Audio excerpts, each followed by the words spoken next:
It is now being recorded.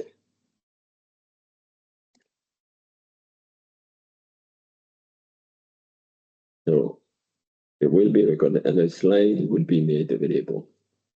So for this webinar today, which is the last one on our series looking at the 7-step process, I'm very pleased to be joined by Fiona MacDonald, who is the Sustainability Manager at Alex Begg.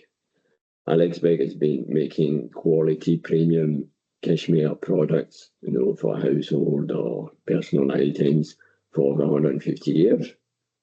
And they have been certified to B Corp.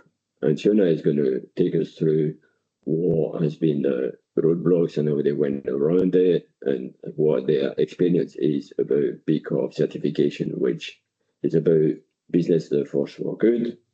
And I think is one of the best certification you can get.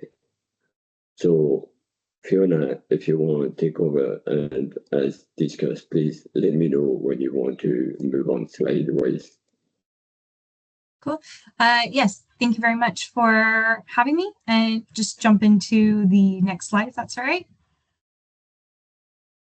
So just to give you a little bit more background about Alex Begg, we are a global textile manufacturer. We primarily manufacture for luxury fashion houses, but we do also have our own in-house brand.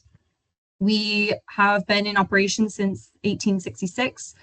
We started in Paisley originally, and then we moved to Ayrshire for the water quality, I think around the turn of the century.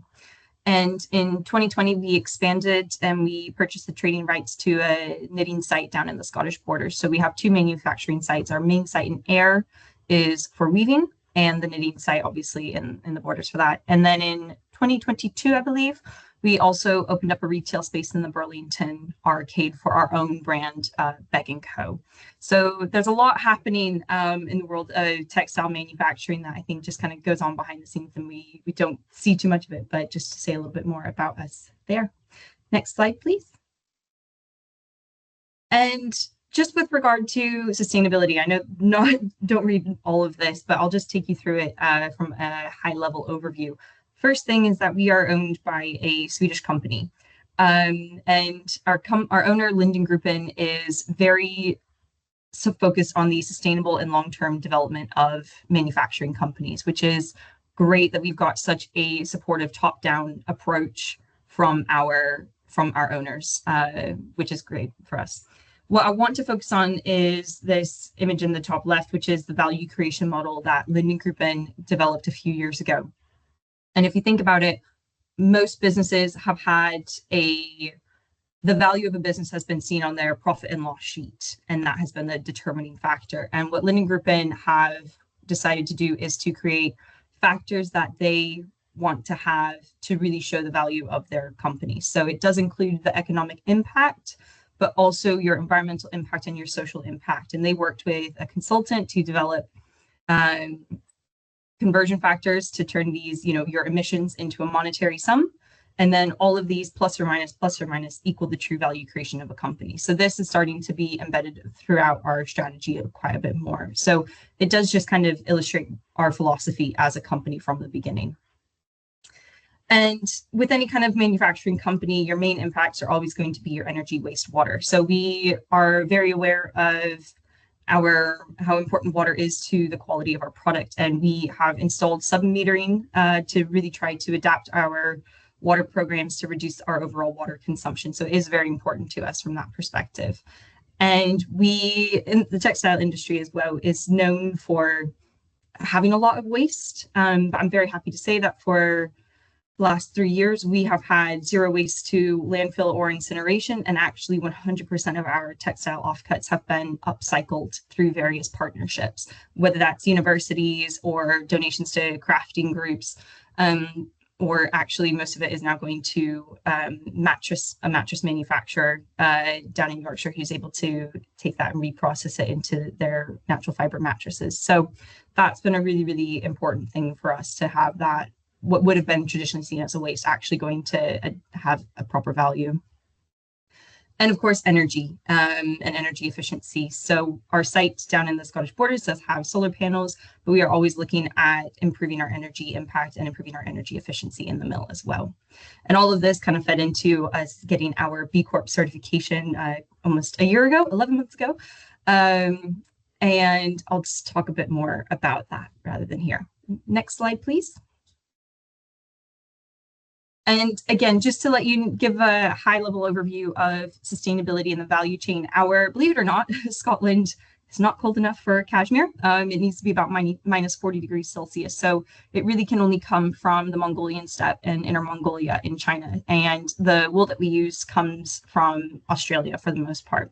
So we are very aware of our long supply chain. And as we are not a vertical mill, we do try to make sure that we engage with our supply chain as much as possible. So not just with our yarn spinners, but also going back into that supply chain a little bit farther. Since 2020, we've been working with a French Mongolian charity to help donate books to schools or provide desks or beds as well, because a lot of the herder children will need to go into the towns instead of staying out with their parents. So a lot of them are boarders, but we try to help with that where we can as well.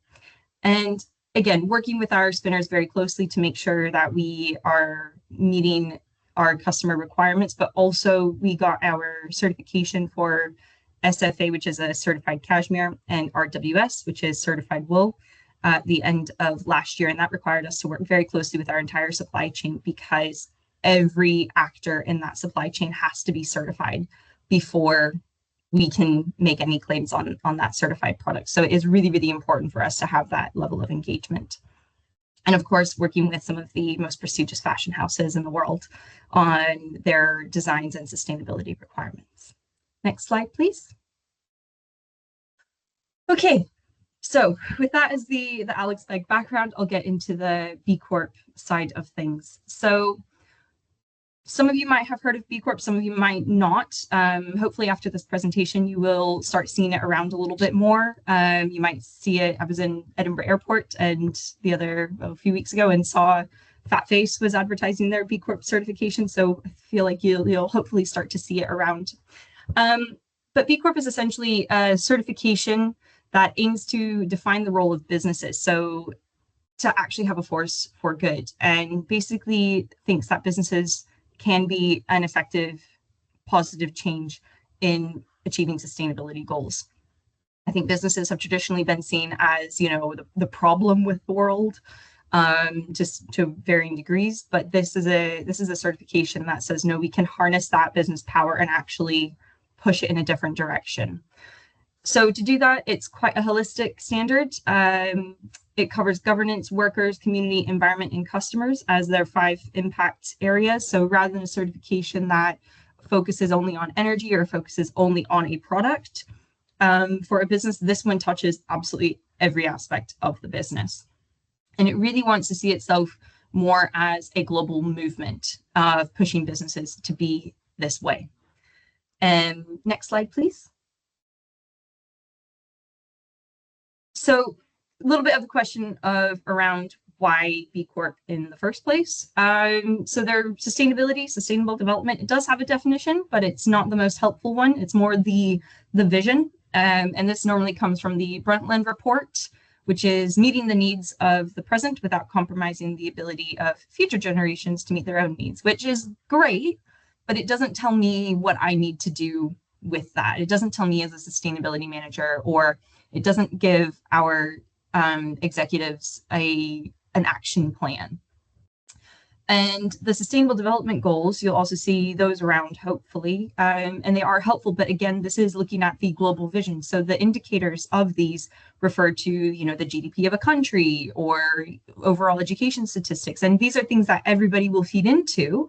But again, it's not one that we can necessarily measure ourselves against very well. We can work towards them. We can focus on certain aspects of it, but it doesn't give us that strategy that we were really looking for. B Corp does provide that strategy. It provides a robust structure for sustainability actions that companies should take to drive that positive change.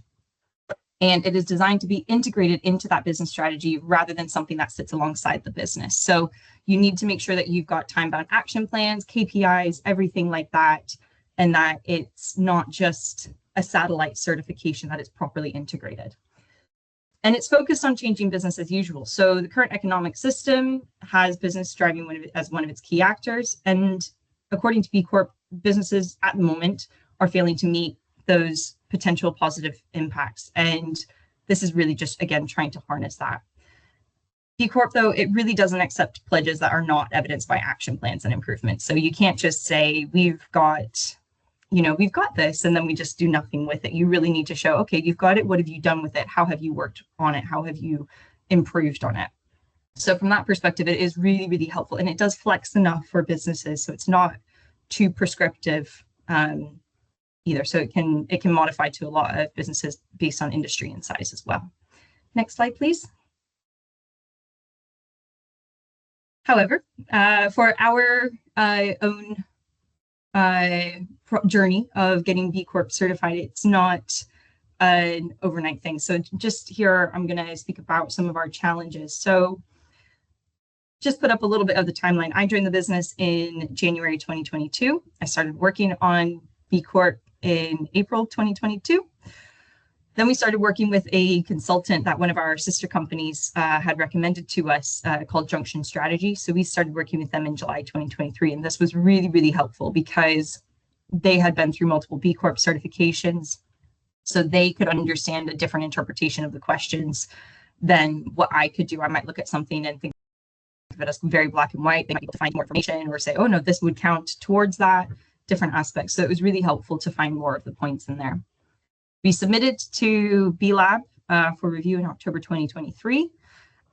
And then we came back from our Christmas break in January to have an email basically saying, right, ready to begin. So a few more paperwork pieces back and forth before our assessment actually began in February. And then it was completed in May. So a little over 2 full years for that process. So it's just to say, if it's something that you're looking to do, that's all very well and good. Don't think that you're going to get it done in 3 months. It's not going to happen.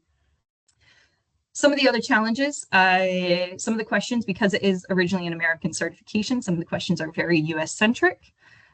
This created a few challenges where you might get some options to select, and none of them just kind of fit with what we had in the UK or with our own operations. So we had to just kind of answer them the best way that we could and know that if they do come up, we'll be able to explain that to the person reviewing our information. But it was a bit of a challenge just going through some of them. The other thing is potential investment. So B Corp, the way that this has been designed at the time that we were going through it, and I'll speak about some of the changes in a minute, but it was basically to say that you had to get 80 points across those 5 impact areas, across governance, social, governance, workers, environmental, community, and customers. And you just had to get to that 80 points. Most companies are not B Corp ready. I think if you went in and did your assessment, B Corp basically says that the average score for companies is 50 something. So there's a lot of work to do to get to that 80 points for most companies. And depending on what the improvements are to meet that requirement, you might need investments. So whether that's just extra time, whether that is training hours for external training hours at cost, or, one of the questions at the time was employee volunteer hours. So do you say to all your employees, you've got 10 paid volunteer hours over the course of the year? Again, that might, especially in manufacturing, that can affect what we need to do from a production perspective. So it's not that everything is just easy. There's some that would potentially require investment in order to get to that level. And continuous improvement, B Corp doesn't stop. So this is one of the main, the new standard that is coming out is going to change quite significantly. We'll find out what those final changes are this month. But we got certified in May. We did our comms over June and July, and then I thought I had a few months off to not think about B Corp for a while, and that's just not been the case because we need to start working on our improvements already for our next certification. The certification timeline is every 3 years, but you need to be evidencing the improvements. So it's not just saying, oh, we've done the same thing as last time. You need to keep pushing it. which is great, keeps it fresh, doesn't let it drop away. But it is something that, again, you don't get it and then park it. And the other most important thing is legal articles. So B Corp is really focused on businesses referring to stakeholders rather than shareholders and being accountable to stakeholders rather than shareholders. So you need to change your legal articles as a company to say stakeholders instead of shareholders. And this can take a little bit of time to do that, but you will not become a certified B Corp unless you do that. It is part of the legal requirement. And this is another thing that sets it completely apart from any other sustainability standard, really, is that it has that legal aspect to it that others just don't have. So all of these can be challenges at various points for us. Obviously, we were able to overcome them, but it is just something to be aware of. Next slide, please.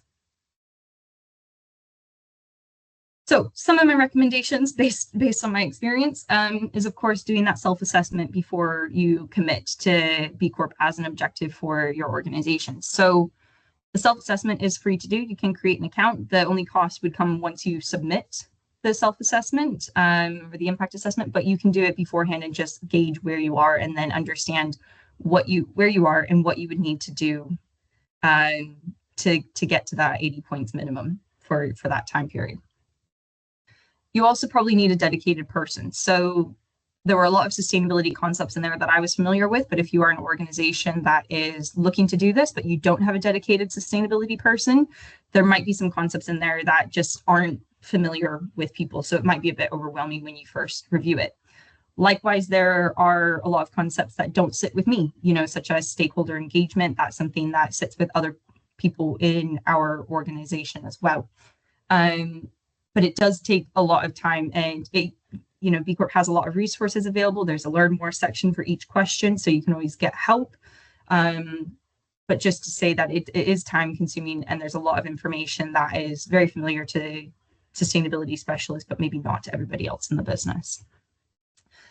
The other aspect is, of course, objective setting. So B Corp is designed to be part of the overall strategy of the business and to feed into that strategy.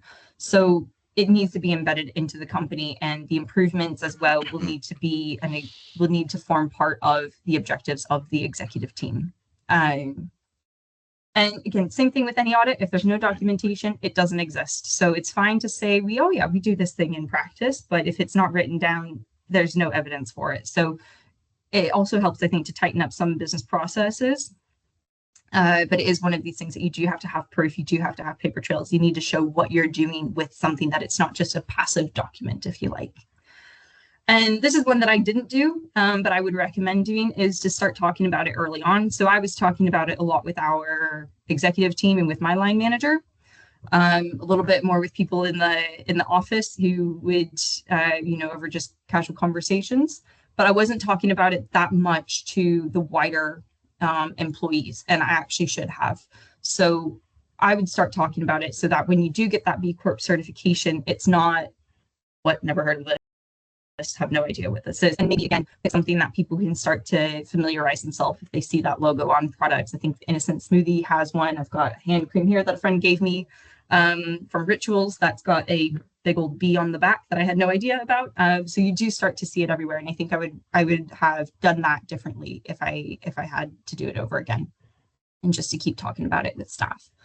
And you can also connect with other B Corps. B Corp really focuses on having a B Corp community. So there's loads of resources available, loads of companies that you can speak to and ask for help, or just sound them out on what they did. It's very much based on open, accessible information. So there's plenty of resources out there, and use them. Next slide, please. So that was our experience, but I do want to just talk a little bit about what the changes are with B Corp, because if anybody at the moment is thinking that they're going to jump on this, they will not be dealing with 80 points that we had to deal with.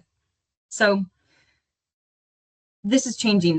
First of all, they're taking away the 80 points, and they're also moving it to more than just the 5 impact topic areas. So they are expanding that, breaking some of them down in a little bit more detail. So The reason that they are doing that and taking away the points is that what you would be able to do theoretically is do really, really well in governance and workers, but maybe not do so well in environment, community, or customers. So it means that while it is still a holistic certification, you're not at the same level across all of those impact topic areas. So if you look at the circles on the right, what they're trying to do is basically say every single company needs to meet a minimum in each impact topic area. You can exceed that, and that's where you get those dark green bits, but you have, in order to be B Corp, you wouldn't be able to say, you know, we're really good on all of these other things, but our workplace culture, we've got nothing on that. You know, you would need to say we need to make those improvements. So there's a lot that's changing with that. And instead of the questions being set up as questions of saying, do you have, or does the company do this, or tell me about this, it is saying the company has this, and it includes X, Y, Z. So on the one hand, it's a little bit more prescriptive, but it's still very, very flexible for each organization. And it's not to say, I think this is really important, it's not customizable, but it is flexible for the industry and the organization size. So not everybody will need to do the full suite of actions, if you like. If you are a micro company in a different industry, you will have a different set of impact topic goals than what we have as a medium-sized company in manufacturing. So it does tailor those quite a bit for the business size and operations.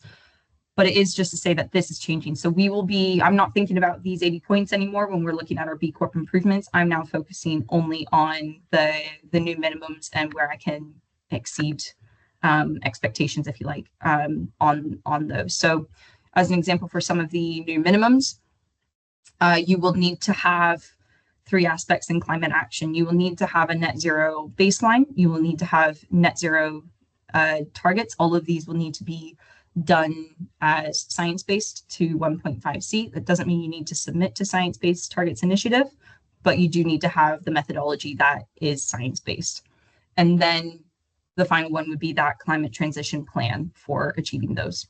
So those are 3 aspects that I knew that we would be doing as a business, but I thought were farther in the future than where they currently are. So this B Corp certification has actually sped up my timeline to actually work on our net zero as a business. So ultimately, that's a good thing, but it does require extra investment for us.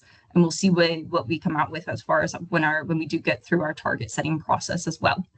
So again, just to say, it is changing, it is setting minimums. That might not be for every organization, but that's what we are focusing on. Same thing with stakeholder governance. So they really want you to be showing how you take on board stakeholder feedback and how you give that information back to them and inform stakeholders on how their feedback impacted the business's decision making. So there's all these different aspects, further engagement in your supply chain as well with regard to human rights. We are already a living wage employer. There's a section on that, so we don't have to worry about that because we've ticked that box. But just to say, there's a lot of minimums rather than just getting points. So it's something to be aware of, but it is designed to really make everybody to put everybody on the same playing field rather than to just have some who are really strong in this area and weaker on this one. Everybody is working on the same minimum requirements and the same minimum impact topic areas. And the only thing that would change is the industry and size of the organization. Again, those standards, you can see the draft standards on the B Lab website. B Lab is the organization that runs the certification, but they will be finalized and published this month. I just don't know when, so I am waiting to find out what my full to-do list will be. But yeah, so hopefully that's helped to give you a bit of an overview on everything. Just next slide, just my last one. Just to say thank you very much for having me. I'm happy to take any questions that you might have. I understand if it's a very overwhelming concept, there's a lot of information on B Corp to try to take in at once. I can help with anything or get an answer from somewhere else if I don't have it.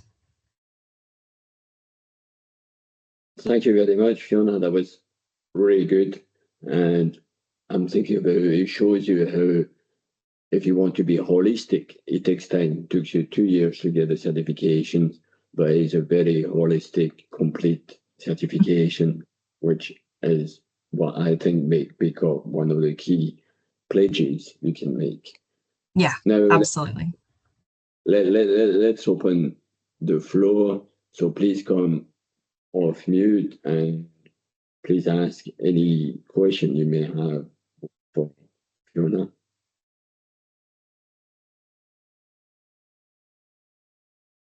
Yep, Athena? Hi, thank you very much. That was really informative, and it's really nice to see a successful journey. So thank you for your presentation. I was wondering if, like, this data, this evidence that you gather, there's a lot of sustainability homework that's database. So with regards to B Corp, like, do you also do CDP and other sustainability yardsticks? And if you do, is there much overlap in the data that you gather, and how easy or hard is it to harmonize everything and not have to do things twice? Yeah, great question. So we don't do CDP, but what we do is, because we're owned by a Swedish company, they are going to have to be compliant to the CSRD regulations that are coming out from the EU at the moment, are being finalized and up in the air a little bit. But so that's where we're focusing on, because we will be feeding into their compliance. But B Corp has done a very good job, I have to say, because especially with the new standards, there's a lot of overlap with legislation, so that you aren't doing data for B Corp and data for this and then data for that. So for instance, we've had to, just in the last year, as part of our CSRD work, we've had to do a double materiality assessment. So reviewing our sustainability impacts from a sustainability materiality perspective, as well as a financial materiality perspective, and doing that overall assessment. And the new standard of B Corp basically says, oh, have you assessed what your material environmental impacts are? And I'm thinking, oh, do you know what? Yes, I have, because I did that in October, because I've got my DMA results from that. So there is a lot that will align with those mechanisms, because they did want to make sure that they were keeping up with what, or mirroring some of what the legislation is, or accepting some of those aspects. So they're not going to say, oh, you need to do a double materiality assessment for your CSRD, but we're only accepting it if it's slightly different in this way. They would still accept that. But yes, they do try to make sure that there's a lot of overlap, and they've got interoperability is what they call it on the draft standards. So they do try to make sure that there is flexibility. B Corp will always work to go a little bit farther, because they don't want to be saying that, oh, you're doing the legal requirement that you need to do, therefore you're all good to go. It is always going to go a little bit farther than that, but your baseline data would still be the same, or it should be. Brilliant. Thank you for that. That's quite clear. I've jotted some Yeah, notes. a little less stressful. And if I may ask a second question. So when you started when you joined the company and picked up the sustainability portfolio, was there a fair amount of sustainability maturity, or did you have to climb quite a steep slope to convince, like, executives that is not business as usual? And if so, was the best strategy? Because, like, this is like quite a cross-functional effort, and it affects some functions more than others. And so is there a success strategy? I mean, I know, like, different businesses will differ, but when you come into a new company, you have to convince people. Like, was there a lot of sustainability work already? Did you have to kind of start a plan of where to approach first, if you start from fresh? Yeah, so I was very lucky in two ways. One, B Corp was already being spoken about by the company. I actually had a predecessor in my role as well, so I was not the first sustainability manager for the organization. So he had done some work on B Corp, like the initial self-assessment, but I had to go through and kind of just redo everything, because I was new to the company. So I had to learn all of the B Corp assessment and what he was saying yes or no to as well, and what we had for evidence. But again, because we're owned by, and this makes my job a lot easier, I have to say, as a sustainability manager, we're really lucky in that we have a very, very much a owner and board who are focus on the sustainability of the company, and they do want to see that progression. So they were very behind having that B Corp certification. So it wasn't something where I had to go to our exec team or the board and say, hello, please pay attention to me. There's this thing I'd like to do. It was very much a top-down approach.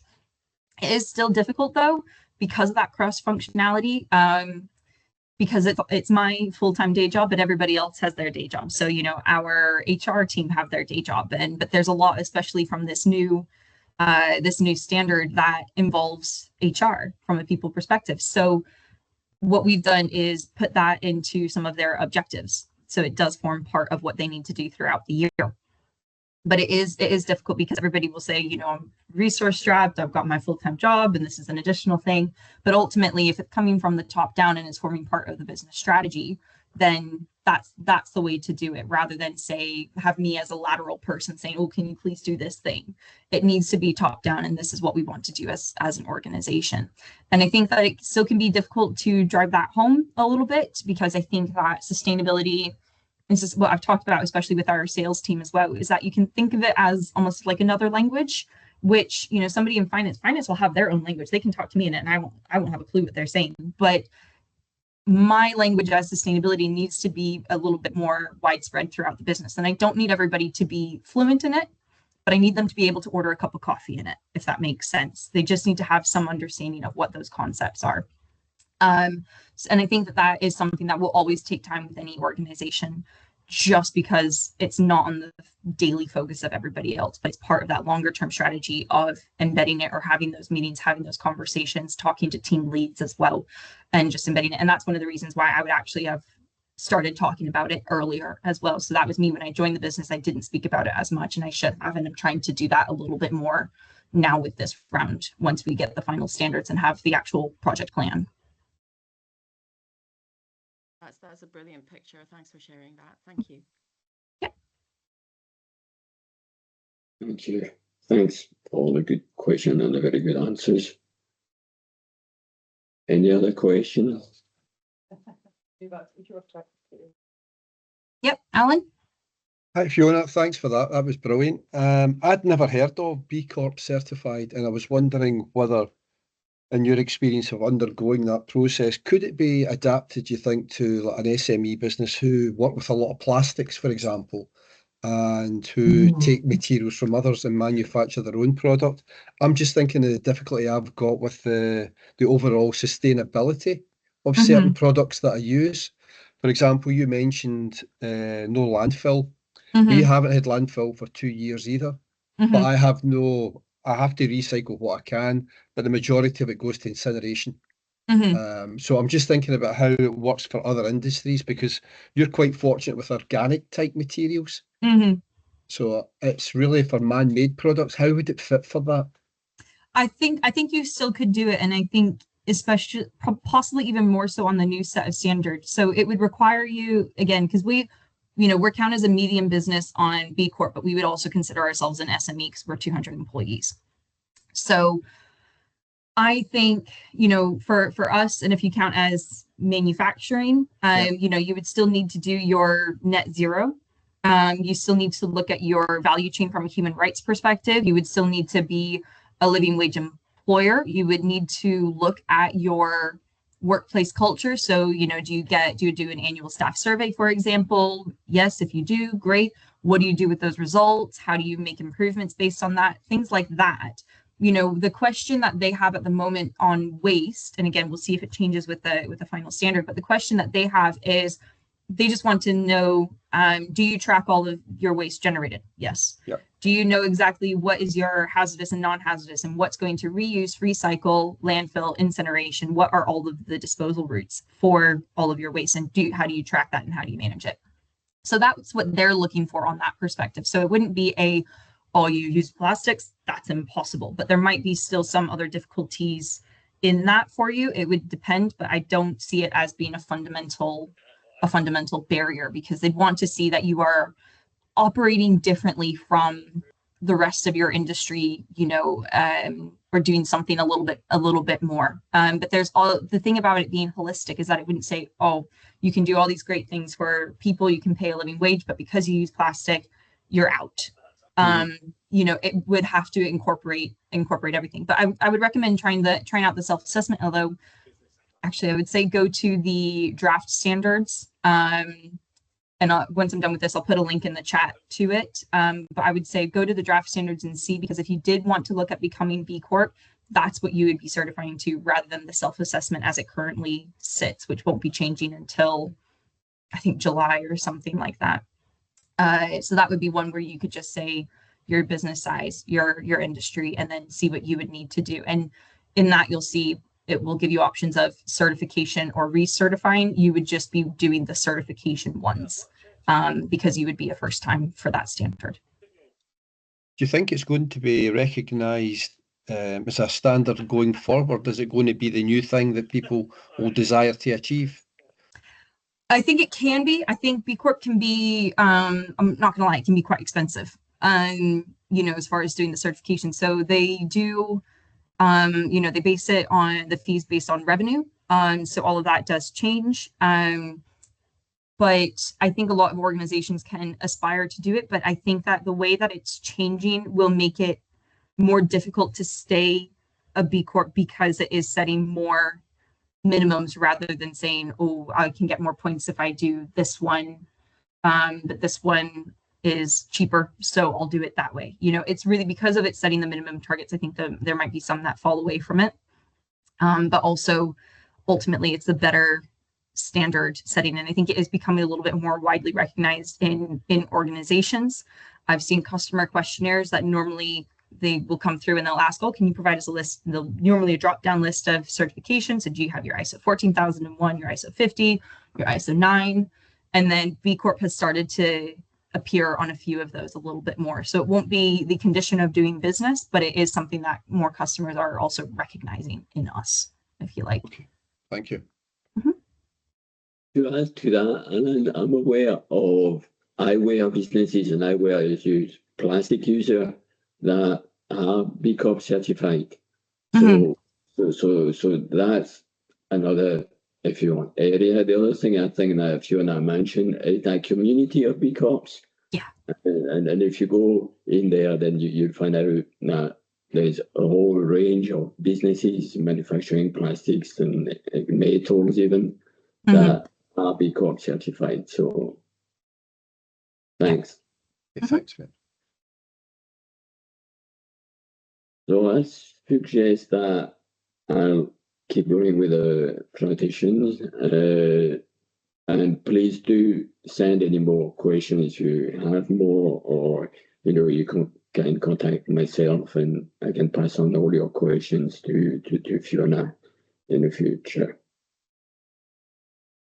So what's your agenda today? So going back to that 7-step process, as you know, we've already covered the first 5.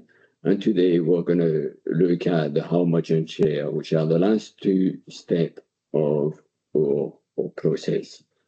And what the how much we're going to be looking at, what it's about, is how to manage, how to measure, and we'll talk about offset.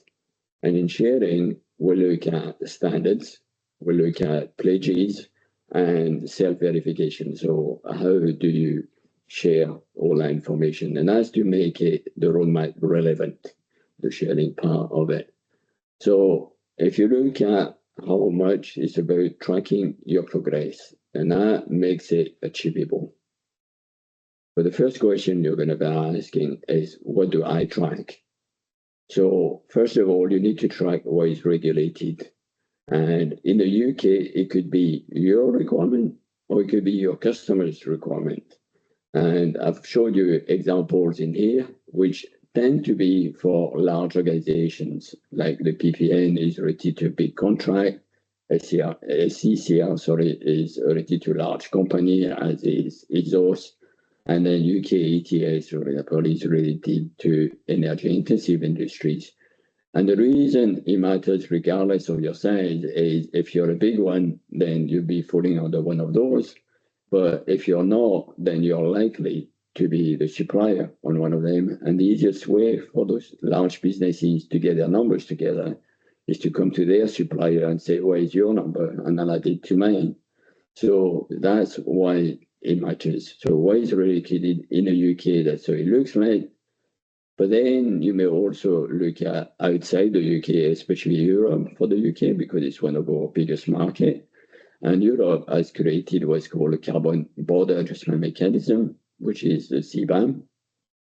And what CBAM is about, so it's about, companies in Europe having to report on their emissions. So as the European company that's going to report on the CBAM, and the way they're going to do it is they're going to report their specific embedded emission in a product they make. And that's how it's done. So the first thing they need to report on is what's called the precursor, the embedded emissions in input material, the precursor. And it's basically what you're most likely to supply to Europe if you provide a semi-finished product or even a finished product for that matter. But that's what they're going to be looking at. And the other thing is they're looking at those attributed emissions, which are made of their own direct emissions, and that's the emission they have during their own production process. Then the indirect emission, that's the one related to the electricity they use. And then they're going to have the activity level. So it says how much they do. And why does it matter, right? So it matters because you are likely to have an impact on all three of them, because you will be one of the precursor at least, regardless if you are finished or semi-finished. If you are semi-finished, then the level of finishing will have an impact on direct and indirect emissions. So that's why they're going to want to know where you are. So what you track is what's regulated. And in Europe, they want to look at CBAM, and CBAM will be the topic of a webinar we'll be looking at in the near future. The key thing as well is it provides a methodology. And here, because it's a European agreement, it's looking at an EN or an ISO standard, and it is such a standard. We talked about it in the past when we looked at standards, which is 14064. Now, what you also need to track is what is material. And to track what is material, you look at, first of all, your quantitative factors. So it may be the size of your emissions. It could be the influence you have on your emissions. So can you impact it well? Can you control it well? Can you influence well, basically? And then the viability of the solution. So what sort of ROI do you have on that solution you've identified? So those are your quantitative factors. And then you've got your qualitative factors. So is it applicable or not? So not all will be applicable. What is the quality of the data? Either very poor tertiary data or very good audited primary data. And we'll talk about data as we go. And then your stakeholder needs. So there was a lot of conversations on stakeholders when we looked at B Corp, and that's what you need to do. Are you well aligned or not by trying to do what you're doing? And then you go your professional judgment. So the risk, attached to being able to resolve those emissions or not. The outsourcing. So that's about reshoring, right? So that's a big driver behind net zero, is how can you reshore product? And question could be it's never been done in-house, or it's been done in-house in the past, and your peers. So your peers will be maybe just the industry in general, globally. Then you could look at the UK industry, etc. And then your specific industry in your specific country, like Scotland, and your own organization industry. So those are your professional learning. Then you need a sliding scale. So that's the 1 to 5. And then you're going to need the aggregation impact. And for that, my recommendation is you multiply all these. You don't add them, you multiply them. And the reason for that is then when you go to materiality, the multiplication emphasizes the impact, because it could be anywhere between 0, if it's not applicable, to 380, 365, so a big number. So the number doesn't matter, but if you were doing the sum of it, you would be anywhere between 8 and 40, and it can be sometimes quite difficult. Is a 32 significantly different from a 33 or 34? So the multiplication allow you to expand that, to increase that impact. And then you would have your high, medium, and low materiality. So that's what you want to assess. What is material? So what is regulated and what is material? Because you want to spend your time and energy where it matters. Now, how to track? So the most renowned is the Gantt chart. And what the Gantt chart is that if I look at it, or the overarching look at it on the one page, is specific. So it just tells you exactly, what you're going to do, what your actions are going to be. It is time bound. That's the key thing in the Gantt chart. It's put in times, and it's got the task, timing, and dependency. And it's achievable because you've identified the owner, so you know what it's going to be. But measurable, how much? That's not very clear. And relevant, that's a key one. And we talked about it when I think we got the answer from Fiona about, engagement, how relevant it is. So that's missing. So what I'm suggesting is you can use another tool, which is called the Ocean or the X matrix. And what that is you start with your long-term objectives. And that's your vision, that's specific. And that's what comes from the top, what we talked about earlier on. So you start with your long-term vision, and then you define what do you need to do this year to start on a journey to get there in 5 or 10 years' time. And that makes it time-bound. And then to deliver those objectives, it asks you how you're going to do it, what tasks are you going to conduct to deliver those objectives this year. So you're moving into year one, if you want, because year one will then become business as usual. And that makes it relevant. And then you also look at how much, and the how much is your target, your KPI, or your OKR, and that makes it measurable, and who owns it, and make it achievable. So now you've got everything on one page. So let me show you an example of that. Let's say your long-term objective was to produce a high-quality product. That's maybe something you want to be in, let's say, 5 years' time. So let's make it specific. This year, to get there, what you're going to do is you're going to focus on the high-paying customers. That's what you decided to do for this year to get there in the long-term basis. And that makes it time-bound. Now, the task you're going to do that is to modify your customer support policies. And that should deliver, a focus on the high-paying customers. That's what you're trying to do. That's your task. That's your objective for the year.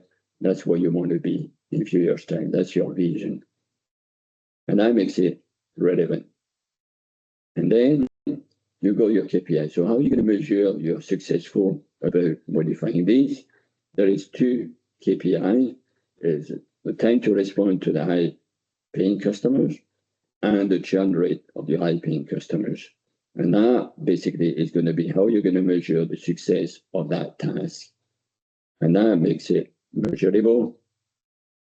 And then you need to look at who is responsible for it. So the one responsible for it in this case will be the customer service. So that's going to make it achievable because you're allocating the resources. But you get another piece of information on that one pager, and that's here the what is primary and secondary impact. So the solid dot have got a direct impact on what you're trying to achieve. So that's what you see here. The customer service is responsible for modifying the customer support policies, and success is going to be measured by the time and the churn. And if that being delivered, then the focus will be delivered also, the focus on high-paying customers, and that should deliver high-quality product in the long term. But with the open dot, you got the secondary impact, if you want. So, for example, if you modify the customer support policy, then it will also have a secondary impact on achieving, for example, excellence in product training. And what you see also in ownership, you can see how the management team doesn't have a direct impact, but has a supporting, so secondary impact. So the one responsible for it is the customer service, but also the management team will have a support function to this. And so that's the reason I like this, is because it's all on one page and you see the relevance of it. You see how it all fits together. And why are you doing this year? No, why have you got a Gantt chart? Well, it's because that's where you want to be in 5 to 10 years' time, because that's the vision the organization has, that's the ambitions. Now, how to measure? Now you know what to measure, how to measure. On paper, it's simple. Your emission is your activity data times your emission factor. Yet the challenge is data quality. So data quality could be in activity primary. So you know exactly the quantity. So maybe from the bills or the invoice, you've got your kilowatt hours, your kilograms, you've got your cubic meters, could be any of these. Or it could be secondary data. Secondary because you've got the spend, and you can use the spend to calculate maybe the quantity. So that's the secondary because you start with spend and you end up to get your quantity, to get your activity data. And then you got the emission factors. So it could be, again, primary. So your supplier tell you exactly what emission factor is in the product they are selling you. Electricity-wise, it could be a price purchase agreement, which tell you exactly where the emissions are for that suppliers. And then it could be secondary data. So secondary data tend to be the different emission factors. And then they give you a way to go from quantity, kilogram, to CO2e, or kilowatt hours to CO2e. So you go from quantity to CO2e. And that's an average because it's the average emission in the UK for a given quantity. And then you've got tertiary data, and it's tertiary because it's average of averages. In here, you start with the spend, and you may use the ONS data, for example. And it's average of averages because it's for an average pound spend in the UK, you've got, in a given SIC code, you've got an average emissions. So it's average of averages. So it's poor data, but it is data. So it's a good way to start and trying to find out what is and isn't material. So how do you go about it for scope 1 and 2? So scope 1 and 2 is the same than everything else. Emission is quantity times emission factors. Now, do you know the quantity? Yes, you use it. You've got primary data, for example, liters. No, you don't know that, but you can calculate it. So you've got secondary data. So for example, you get the liters based on the miles and the miles per gallon, I would say advertised by the manufacturer in the case of a car, for example. So that's how that'd be secondary data because you use an average, the miles per gallon from the manufacturer, but the miles is primary data. If you had liter, you can start with liter directly. And I give you your activity data. And then do you know your emission factors? If you do, then it is primary data. Because, or it could be, for example, your purchase price agreement for your electricity. You go from location-based to what's called location-based to market-based. And maybe you don't. And therefore, you'll be using those emission factors, secondary data, which is an average, the average of emission per a given quantity, like a kilogram or a meter cube or kilowatt hours. And that's your emission factors. So it could be any of those four, because you may have primary for one, but secondary for the others. Or secondary here, primary. It could be any combination of those four, but it's one quantity and one emission factors. And that's your scope 1 and 2. Now, looking at scope 3, it's the same thing. So you've got your activity data, you've got your emission factors. So do you know the quantity on the emission factor? If you do, then you use your primary data on activity, for example, a kilogram. and you use the primary data on emission factors, which is, for example, kilogram of CO2 per kilogram of product. Now, if you don't know the emission factor, can you calculate the quantity? If you can, it could be secondary data. So, for example, you could get kilowatt hours from the load and running time of your equipment. And in terms of emission factors, you get secondary data through DIFRA, which be kilogram of CO2 per kilowatt hours, for example. Now, if you cannot calculate the quantity, do you know the spend? And here it's going to be yes, you always know what you're going to spend. There is no other way. And then you have primary data. It could be British pound, but it could be euros, it could be dollars, depending on the company you are in and how they do their accounting, but you would have that information. And then in that case, you can also use tertiary data, which gives you the kilogram of CO2 per pound. So that's why I mentioned it's average of averages. So average kilogram, average pound in here, and secondary database on the average kilogram. And your emission is going to be the quantity time spent and could be a combination on any of these six. So it may be primary or secondary, or the primary pound data in terms of activity.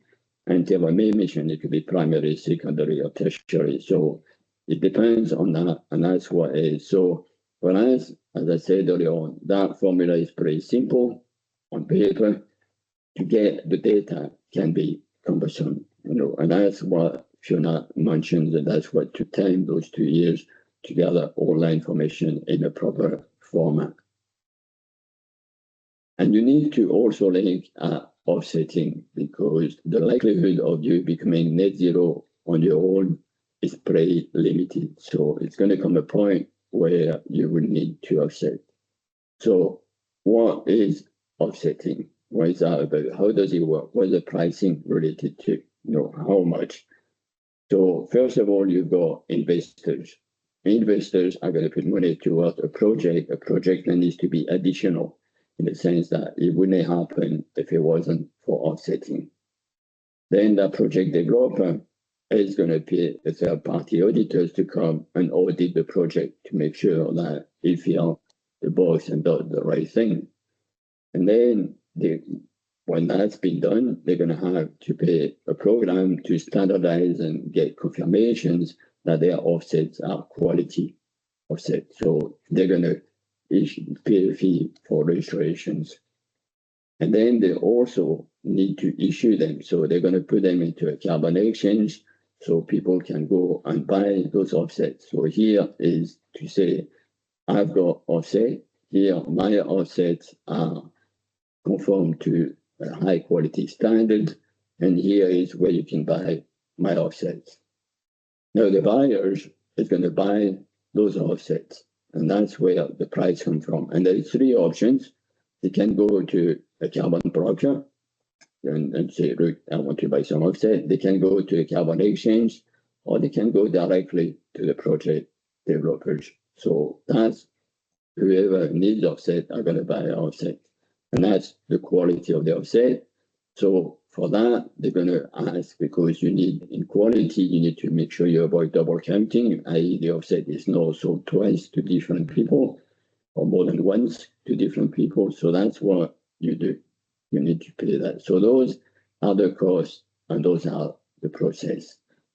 Now, what are the pricing? Well, regardless of scenario, you're looking at $30 per ton and up to $90 per ton. And one scenario there is, first of all, you've got the offset demand from behavioral to fundamental. So behavioral means that people are doing it because they feel they need to do it, they should do it. And fundamental is because it's regulated, they have to do it. And the belief is that over time, that's going to be compulsory. So that's the scenario you're looking at. And in this scenario, for the voluntary market, which is what we are most likely to be involved into, then you can see how it's going to go up and up. And at the moment, the forecast for 2050 is around that $30 mark per ton. US ton, that is slightly smaller than metric ton, but it gives you a good idea of where it's going to land. And then you've got the bifurcation scenario. And the bifurcation scenario is when you get high quality and poor quality. So that's what I talked about earlier on when I mentioned about the standards. And you're going to have poor quality, and the poor quality one or the low quality one are likely to be questionable. And you'll have the high quality, the one that comply with standards. And by 2050, which is the one you're most likely to be using, you're still looking around the $30 mark. And then there is another scenario people are looking at, which is the removable scenario. And what that means is today, your net zero could be based on two. One, you remove carbon from the atmosphere, and the other one, you avoid emitting carbon to the atmosphere. So you change your technology, for example, to avoid that.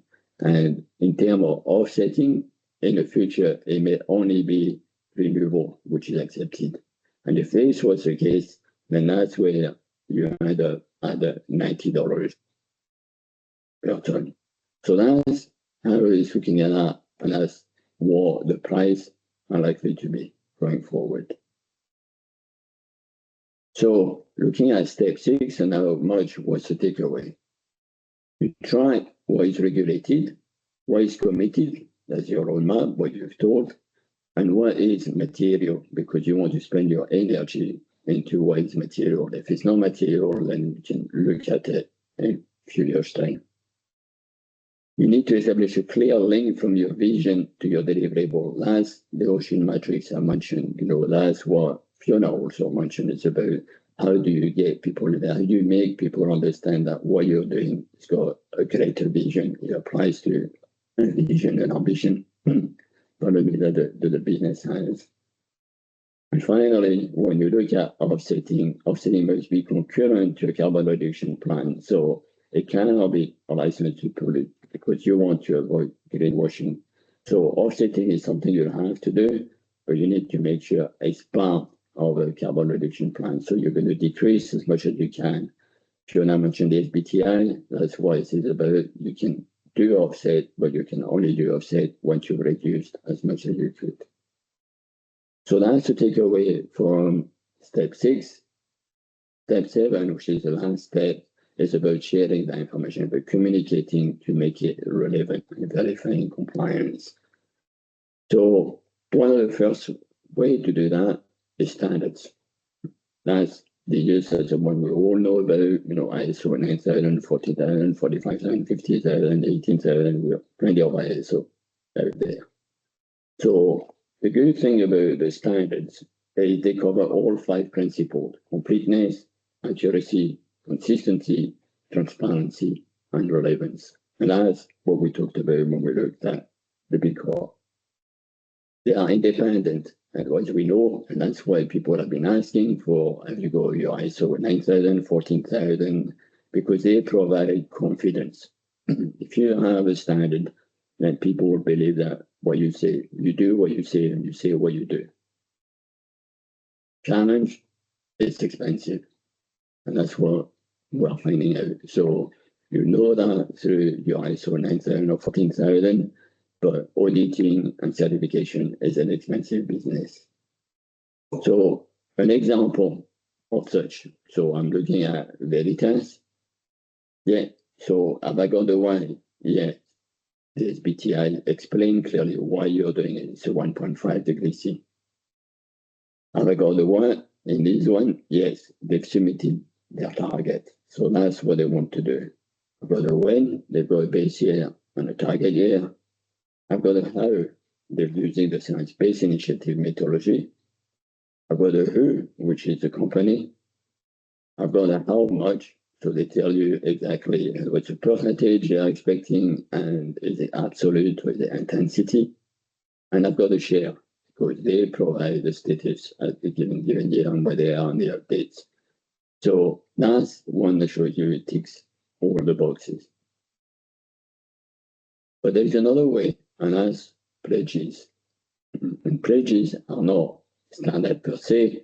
They have a standard in the way they are applied, but they are not a standard per se. And as you can see, the advantage of the pledges are basically the marketing, the tool, the community, the logo, the branding. So you've got a semi-chemical, you've got a certified B Corp, and that's the key thing. That's the key benefits. And they are lower cost than standard certifications. What they do well most of the time is relevance, transparency, consistency. Because they are independent, they are consistent. Because most of them require public disclosure or reporting, they are transparent. And they would have a quality quantification, reduction, they would have milestones, they would talk about offsetting and making it relevant. Where they may fall short is in completeness and accuracy, those two. So the pledges may not be the old singing, old dancing things. As we looked at it, there's not an issue with the B Corp, but it took 2 years to get there, and it was not cheap. Now, if I look at another pledge, for example, right, the climate pledge, it doesn't tell you why. So there's nothing in the pledge why you're doing it. It tells you what, it's about carbon elimination. It tells you when, it's 2040. It tells you how it's a decarbonization strategy in line with the Paris Agreement. It tells you who, the company, and the organization that signed the pledge. And it tells you how much, because the offset needs to be credible. There is no sharing. So you can see here, for example, in that one, there's no requirement for sharing. So you can see in that one that you may not have the whole smart effect impact, of the 5 Ws and 2 H's we talked about. Now, the final version, or it's not version, but the final opportunity or option is self-validation. So you self-certify. And again, here, in terms of principle, yeah, they tend to be relevant because you self-certify, but it will probably lack in terms of transparency and accuracy because you self-certify, you don't have to be transparent about it, and is it accurate or not, maybe questionable, but it is more likely to lack consistency and completeness. Year on year, reviews and consistency between organizations. So how do you compare your self-verification versus someone else that's done the standard verification, that sort of thing. So if I took an example here, you go sharing map, and there's no why. Doesn't tell you why it's doing it.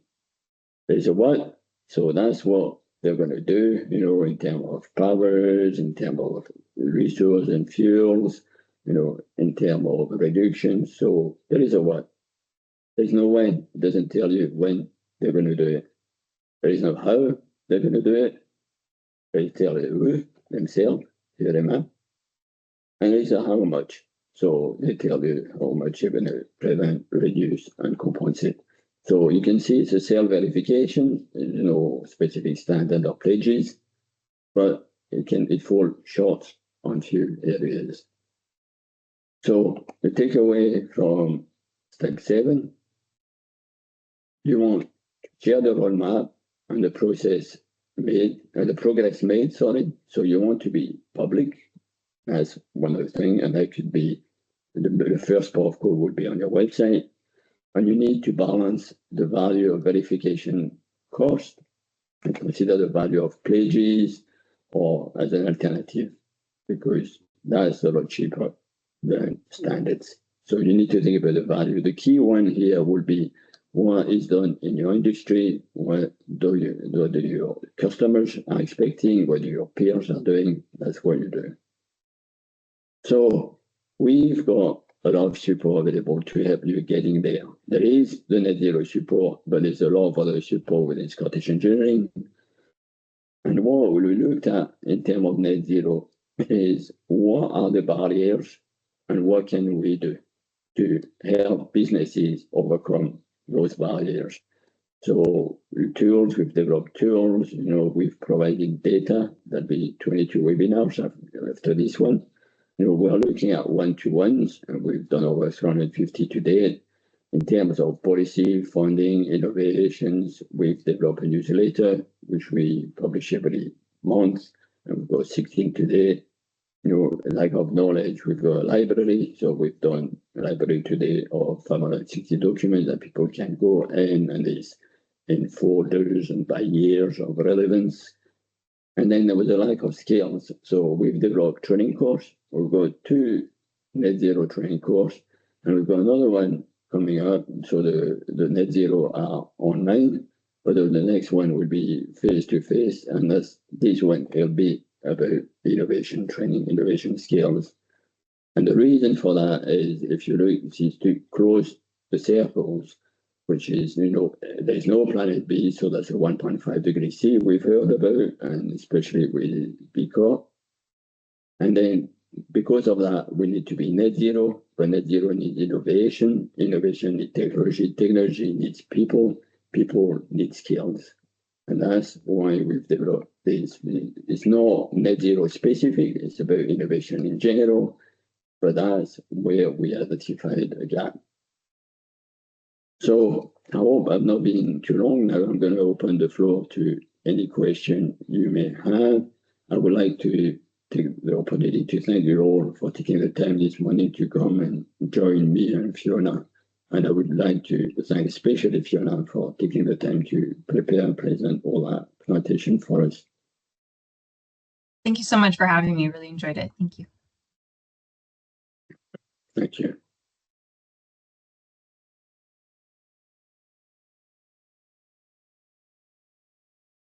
What was that? Any question? Right. Okay, Dominic. Can I ask you to come in and take a wee seat? Hi, Rick, Alan here.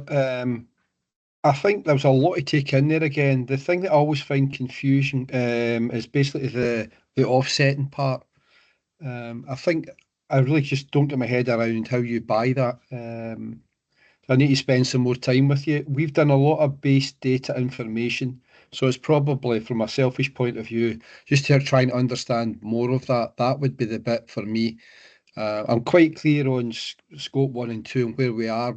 We're more or less got there in terms of the data. We just need to pull it together and run it by you. But the offsetting part, that's a bit that I find a little bit confusing about the third party auditors and stuff like that. So it is a lot simpler in the sense that if you can put your hand in your pocket, basically, but you're most likely to go to a carbon broker and you would just buy it. What you need to watch is quality. That's the only thing you need to do. Most of the time, people will offset in their neighbourhood, so it's more likely you'll be offsetting in Scotland. And it's more likely it would be about removal, i.e. planting tree. But yeah, we can talk about that and see what you want to do. The key thing here, and I think we talked about it before, is about decreasing, having your carbon reduction plan. That's what people are going to be scrutinizing, because otherwise what people are doing, and that's what the airlines were famous for. You could offset your flight by buying carbon offset, but the idea is not to compensate, the idea is to reduce. Thanks.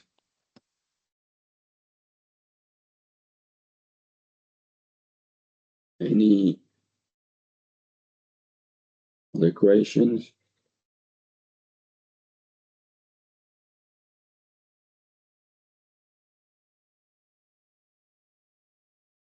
Of information for one morning. Eric and Fiona, I'm quite interested in, those Gantt charts and Hoshin matrices. They look very like a really great summary, and I was wondering if are they ever part of the deliverable chain to the known standards, or are they just tools to help you internally manage? Sorry, I'm not sure I got that. So, like the Gantt chart and the Hoshin matrix itself, Yeah.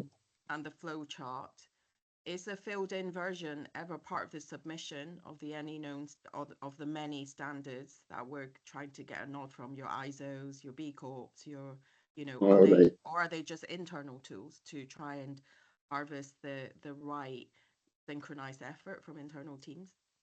So they are first and foremost, I think, internal, because they are a means. They've got two means, I think. One is to track, because there is, after that, there is things behind it. You've got your boarding chart, it doesn't stop at that chart. But that chart explains to anybody around the room who's responsible for what, and what do we need to do this year? And there is a reason for doing it this year, is because that's where we want to be in the future. Now, all that can be said, so it also match the PDCA of the Plan, Do, Check Act of any ISO standards. They all rely on that, being 1914, or 1464 even, or 68 for that matter. So that's where you'd have, again, the PDCA, Plan, Do, Check. So plan would be your long term, do is your annual objective, check would be your performance indicators, and act would be your priorities. So it's all there, with the addition this time that you've got a responsible person as well. So yeah, you can and you should have it in such a way you do the whole thing just once. What Fiona, I think, mentioned, and it's quite correct, is that you need to do things just once. You don't want to do one for your B Corp, one for your standard, one for internal, one for external. No, you just want one system. Yeah, and I think it would form, if thinking of the B Corp perspective, and actually when it comes down to some of our eventual data auditing for CSRD compliance, I think all of these things would just be forming part of that evidence pack as well. So it's not that I think it needs to be, I think it is an internal tool, but it does have that benefit of showing whoever's auditing that this is what we're doing, and this is what we're working towards. So it is helpful from that perspective as well.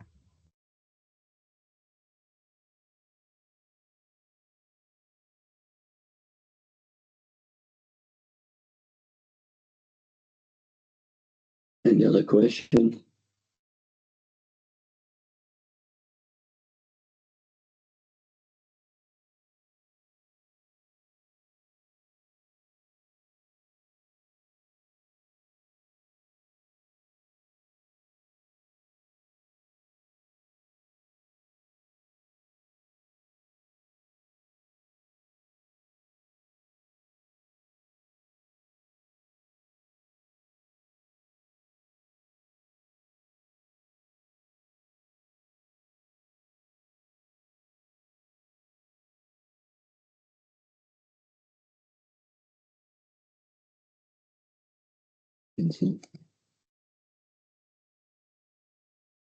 Okay.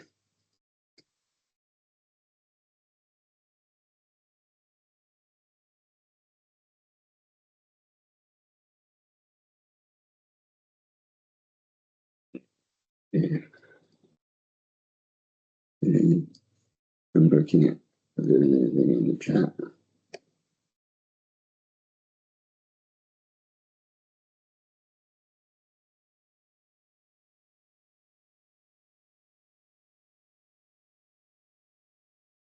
Okay, well, if there is no more questions, I think we're just about 10 minutes early, but I'm sure you'll all enjoy your 10 minutes back. And I would again like to thank you all for taking this time this morning to join us. And I would especially like to thank Fiona for taking the time to do all that good work and let us know how it is. Yeah. Absolutely. Thank you so much for having me. Really enjoyed it. You're welcome. Thank you. Thank you, folks. Thanks. Bye. Thanks, Sam.